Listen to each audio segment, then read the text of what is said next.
Well, ladies and gentlemen.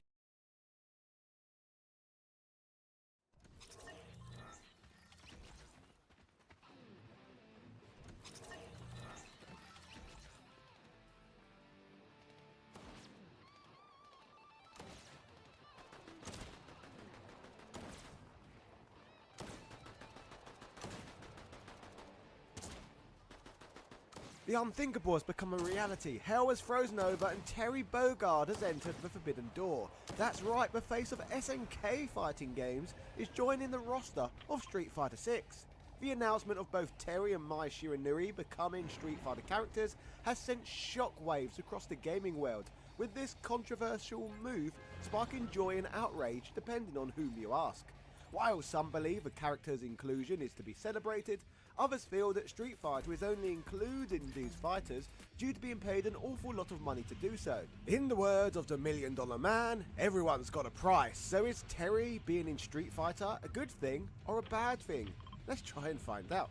In an interview with Famitsu magazine, Street Fighter 6 director Takayuki Nakayama has already acknowledged that some people will have a difficult time accepting his inclusion out of nowhere, as putting in fighters from other franchises has never happened in any Street Fighter game previously. Despite players' reservations though, he claims that they have put Terry in the game for the sake of creating a world where people have more fighting games to enjoy.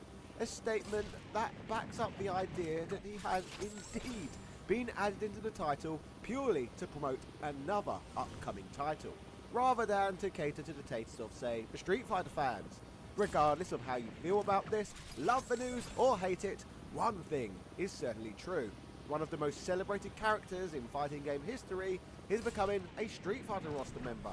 So in order to be able to get your head around this combatant's rich past, gaming heritage, and contributions to the fighting game medium, I'm about to take you all on a journey, educating you on everything there is to know about this man and how his links are far closer to the Street Fighter franchise than a shameless corporate cash grab perhaps suggests. His debut has a little more significance than being something designed simply to promote another release from another brand.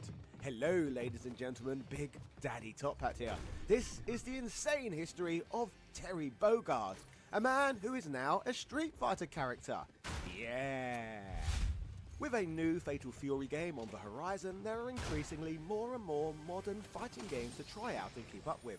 I don't know about you, but I tend to think a lot of these are on the rather pricey side, especially the big hitters like Street Fighter 6, Mortal Kombat 1 and Tekken 8. But fear not my dear friends, I can get you massive discounts on all of these and up to 90% off other AAA games. Today's sponsor, Instant Gaming, has sponsored this channel for a record 4th month in a row. This is all thanks to the hundreds of you who have been using my affiliate link to purchase games. Some of you legends are buying entire shopping lists of under $10 titles. Not only are you amazing people getting insane bargains, but each purchase supports my work simultaneously. So huge thank you for that and allowing me to make videos like this.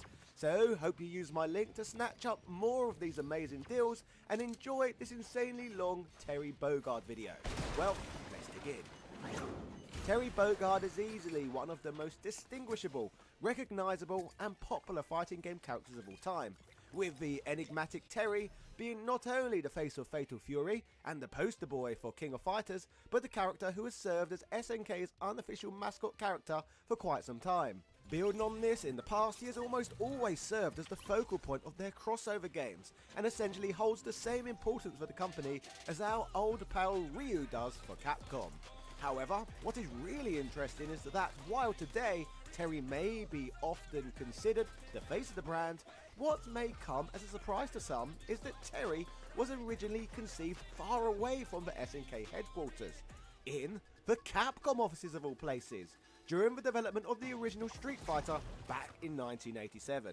As pointed out in the past, staff who created Street Fighter would leave Capcom and go on to create Fatal Fury, so Capcom and SNK's fighting game history has been tied together since the very beginning. Designed by Hiroshi Matsumoto and Takeshi Nishiyama during the creation of Street Fighter, he was one of the main characters that they conceptualized as a typical Caucasian American male, wearing a leather jacket, but the idea was scrapped in favor of two playable fighters wearing more traditional martial arts attire.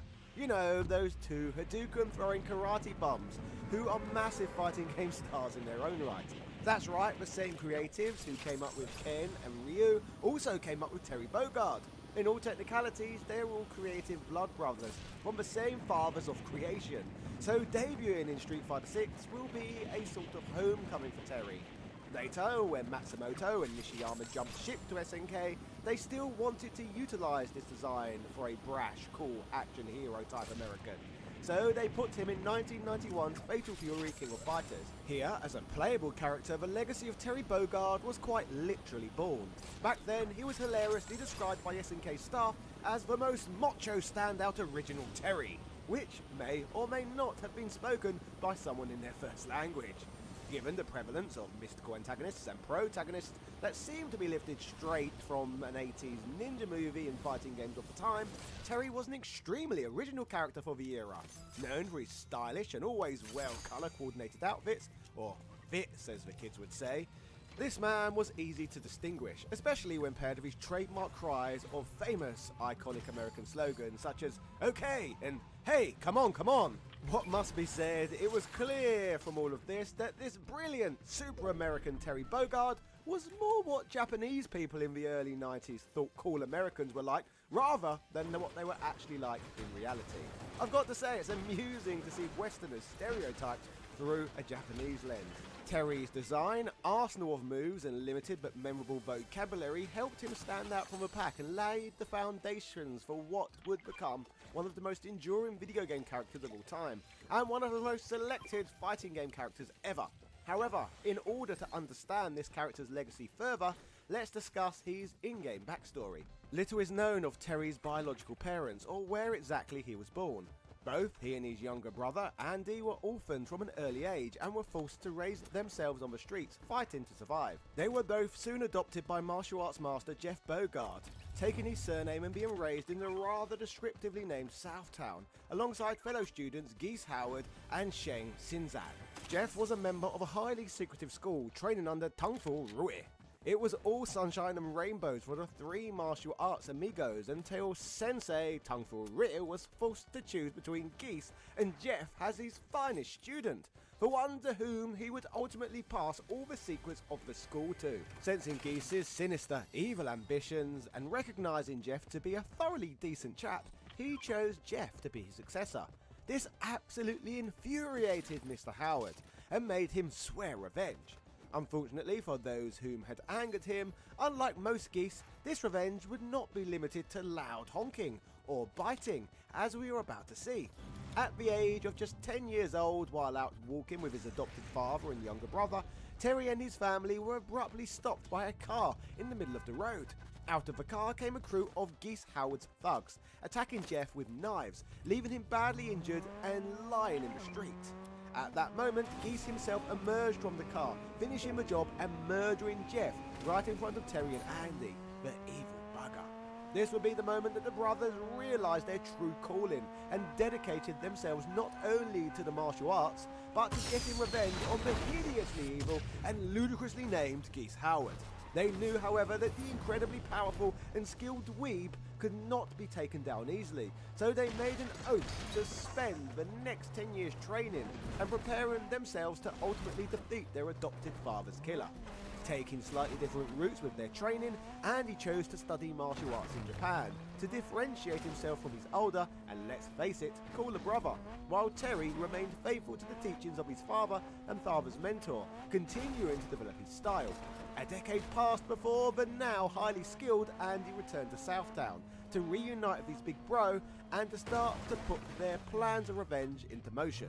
It was at this time, while visiting their father's grave, that they met Japanese multi-time Muay Thai champion Joe Higashi, who would be the one to inform them of the tournament being organised by their arch-nemesis Geese Howard himself. This tournament was known as the King of Fighters and would serve as the backdrop to the first Fatal Fury game.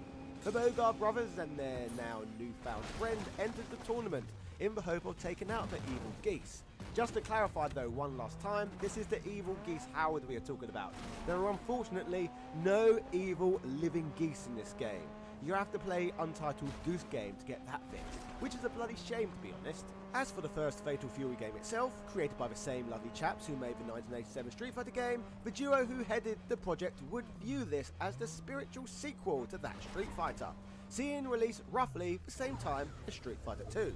Being developed before getting a glimpse at the fighting game that revolutionised the genre forever, Fatal Fury is quite different from most titles that followed it, meaning it includes quirky mechanics, such as multi-lane combat, and only 3 characters to choose from, unlike the many expansive fighting game rosters that were to come.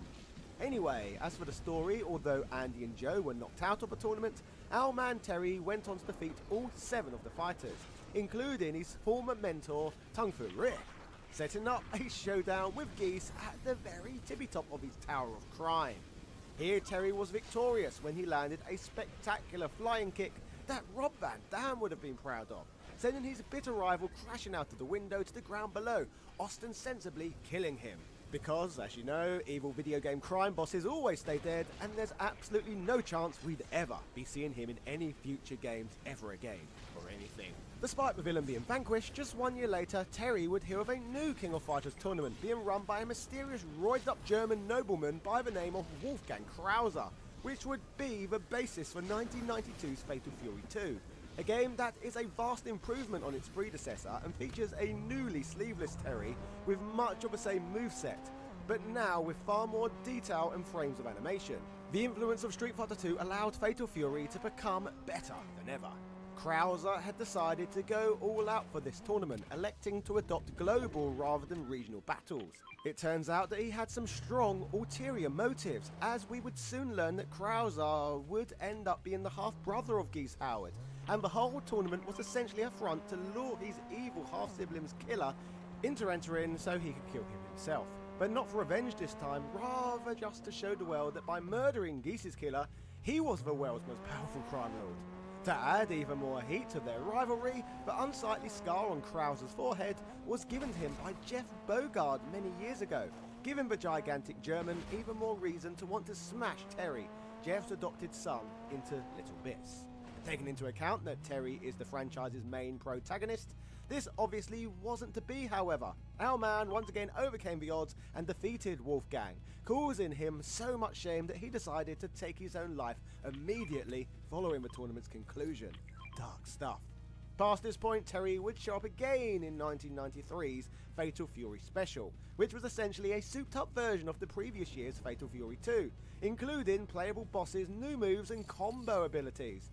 The reiteration was created in a similar vein to what Capcom were doing with Street Fighter 2 at the time. Special would feature returning characters and even a character from another franchise, Ryo Sakazaki from Art of Fighting. At the time, it was seen as the ultimate Fatal Fury experience and served as something of a glimpse into SNK's future. As for its non-canon narrative, that included a mix of characters from different fighting game franchises, this would ultimately inspire the first King of Fighters game, which came out the following year, which I promise we will talk a lot more about later. However, first, let's focus on the Fatal Fury timeline of events. After a few years of travelling the globe, meeting new opponents, and honing his skills, the Hungry Wolf found himself involved in yet another tournament, and as the protagonist of yet another Fatal Fury game. Now, I was never quite sure whether he's called the Hungry Wolf because of his unique fighting skills, or just because he's an absolutely massive Duran Duran fan. But I digress. News was beginning to surface that Geese Howard had, astoundingly, but also really not bloody surprisingly, survived his fall and was in fact alive and well. This storyline served as the main crux of SNK's 1995 classic, Fatal Fury 3 Road to the Final Victory, in which we discovered that Geese had used a magical scroll that he was in possession of to survive the fall and speed up his recovery from the injuries he sustained. This scroll was one of the 3 parts of an incredibly powerful artifact that could potentially give Geese the power to take over the world. But what's even bloody worse is that while everybody was distracted with Krauser's tournament, he'd only gone and found the second part as well, leaving only one part of the artifact for him to find. Terry got wind of this and began searching for it himself in an attempt to stop Geese from getting his grubby winged mitts on it.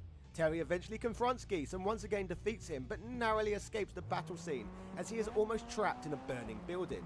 Continuing his search for the scroll, Terry defeats Yamazaki and the Jin brothers, standing once again as the champion but still without the final artifact. It turns out that Geese also survived the previously mentioned burning building and managed to escape and locate the scroll for himself, cementing his place as the most powerful man in Southtown. After getting his right-hand man, Billy Kane, to secretly destroy all 3 artifacts so no one else could possibly get hold of them and usurp Geese's position of power, Geese certainly proved himself smarter than most Geese I've ever met. However, the narrative would only begin to become more intriguing from here. It was around this time that Terry first became acquainted with Rock Howard. He's his young son and future protagonist, who Terry correctly believed could find himself on the path of good and righteousness rather than following his father's evil footsteps. Basically an actually interesting, thought-out version of Rey Palpatine from Star Wars, rather than the husk of a woman we were presented with on screen. Our main man, Terry's next canon appearance, would come in December of that same year as the 5th installment in the Fatal Fury franchise. This came in the form of Real Bout Fatal Fury, which was released to arcades in Japan. This time, Geese Howard was returning as the tournament's organiser, and he was making no secret of his devious desire to exact revenge on all the inhabitants of Southtown, who he felt had wronged him over the years, most notably those pesky meddling Bogart brothers.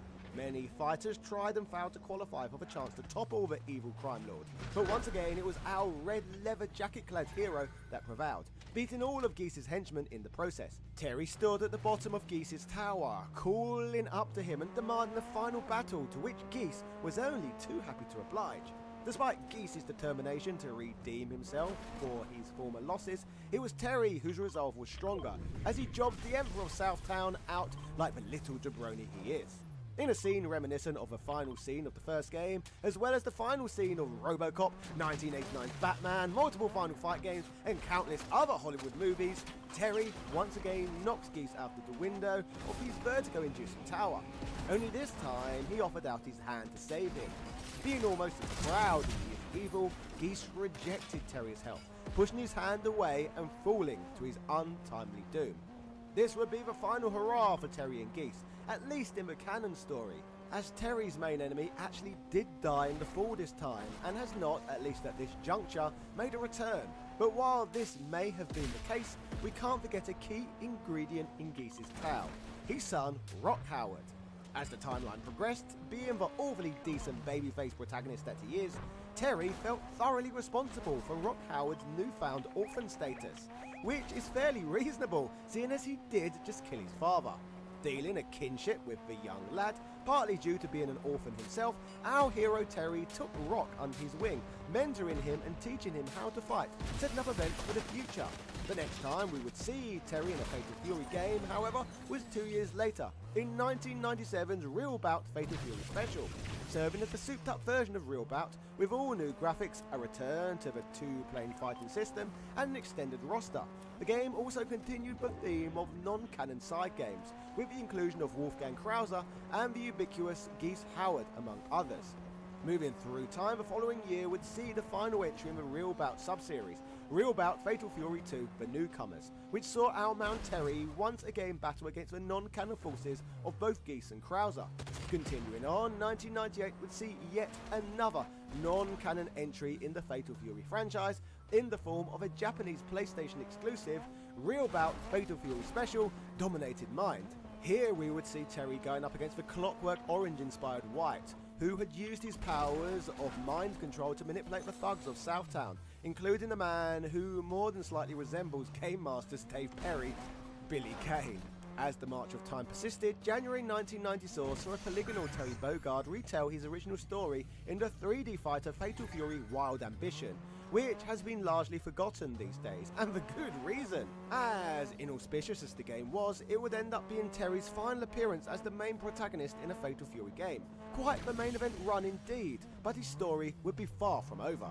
10 years after the death of Geese Howard, the formerly crime-infested city of Southtown is now all peaceful and idyllic, leading to a change in its name to Second Southtown. Most of the original Fatal Fury combatants had hung up their gloves or boots or whatever fighting game characters hang up when they retire. But good old Terry was still as keen as ever to get into fisticuffs, especially with his new training partner by his side, but now all grown up Rock Howard. After hearing about the new King of Fighters tournament titled Maximum Mayhem that was about to go down, Terry and Rock both entered, believing this to be an opportunity to Rock to find out more about his mother.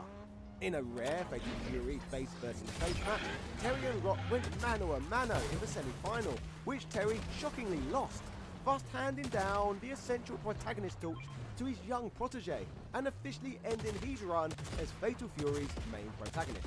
It has been speculated that perhaps Terry allowed Rock to beat him so he could continue on his own quest to seek out answers about his mum.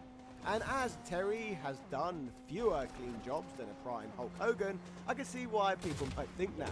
But I suppose we'll never know for sure. However, before we move on, here's a bit of a weird coincidence. Don't you think it's a bit strange that at WrestleMania 18, another Terry Bollea, aka Hulk Hogan, would pass the torch onto another Rock, as in the Rock, Dwayne Johnson?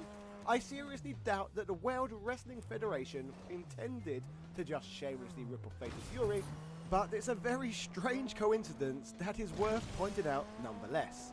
As for the occurrences just spotlighted, all of these events transpired in the ridiculously highly revered Garrow Mark of the Wolves, which came out in 1999 and is still regularly brought up in greatest fighting games of all time conversations, which was a fitting way to end Terry's Fatal Fury story. While this is how things have been for a while, finally 25 years later, we do indeed have another Fatal Fury game on the horizon, hence the character's promotional appearance in Street Fighter 6.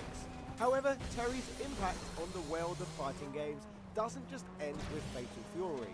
Oh, no, we still have so much more to explore, as the events of those games were just one of the crazy timelines this icon has existed in. So as promised earlier, it's time to discuss King of Fighters.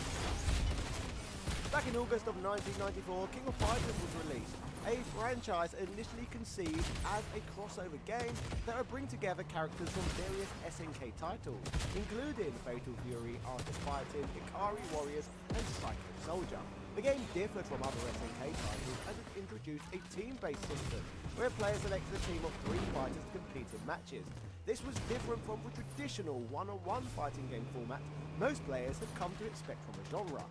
Featuring a separate story from Fatal Fury, the game featured an original story involving an international fighting tournament organised by a mysterious sponsor, Rugal Bernstein. Player-selected teams representing different countries competing in the tournament. When we consider that Terry Bogard is the face of Fatal Fury, you would think that putting Terry in the game would be the most obvious and easy decision to make in the world.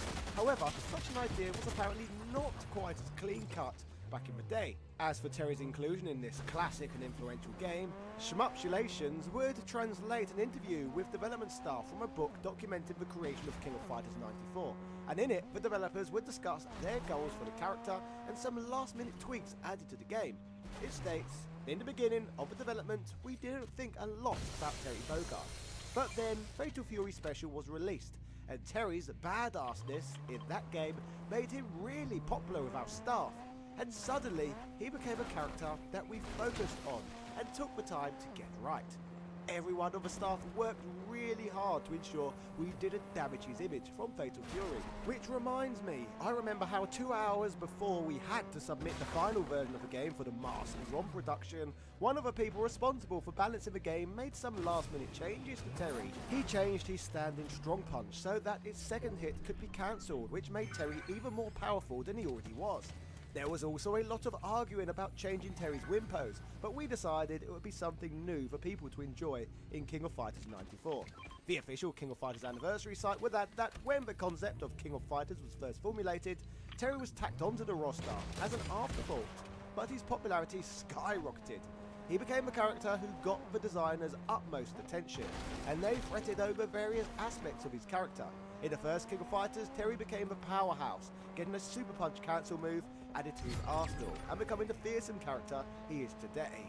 King of Fighters games would also give him a number of unique profiles. Standing at 182 centimeters and weighing in at 83 kilograms, he got Type O blood, we would learn that he particularly treasures vintage jeans, club sandwiches, basketball and video games, which largely just further continues to emphasise him as an American stereotype. Oh yeah, and oddly enough they would also add that he dislikes slugs. But then again, who does? Building on this knowledge, at a quick glance at his profile pictures from the first dozen games, you can see that as the King of Fighters series progressed, how his iconic hat eventually loses the Fatal Fury text, with him eventually getting full redesigns in some of the later entries. As for the King of Fighters itself, when filling out the roster, new characters would be created to feature alongside established SNK stars. This would of course include the arguable star of this franchise, Kyo, who was intentionally designed to have a personality that contrasted with both Terry and Art of Fighting's lead, Ryo. What's interesting looking back is that Ryo and Terry, alongside the rest of the Fatal Fury and Art of Fighting casts, were added to particularly target an adult audience, while new characters like Kyo were intended to capture younger audiences. A little bit like how we still get cool fighters like Ken and Ryu in Street Fighter today, but have to put up with TikTok using losers in the game like Jamie and Luke for example. As for what else was new in Terry's alternative reality, SNK would introduce another dramatic story with grand exposition. However, rather interestingly, they would still link it back to the events of what had first transpired in the Fatal Fury series, the original home of the King of Fighters tournament after all. The original game would lay this out, dating the year 1994. Once again, the invitations to the King of Fighters find their ways to the world's most wicked warriors. But the patron of this little party remains unknown. It cannot be Geese, nor can it be Krauser, so who could they be from? Among all the hopes and doubts, the legendary superstars of the fighting world begin to form their mighty teams. What type of battles will these magnificent fighters, which are sure to go down in history, show us? The voltage of the fans' excitement reaches a fever pitch as the tournament finally approaches its beginning. In this inaugural adventure, Terry will be partnered with Joe and Andy, but not as Team USA, but actually Team Italy, with Team USA being formed by Heavy D, Lucky Zloba and Brian Battler, a sports-themed team that would largely fall by the wayside as the franchise goes on. In this opening tournament, the canonical final battle would be Terry facing off against Kyo, with Kyo being the winner. Given that Kyo was effectively the star of this spin-off franchise, it would make the most sense for him to defeat characters from other storylines. With the success of the 1994 entry, SNK would release a new entry less than a year later. The King of Fighters 95 would remove the USA team and replace them with the rival team, featuring Iori Yagami, Billy Kane and Eiji Kisaragi, with Billy being a rival from the Fatal Fury game.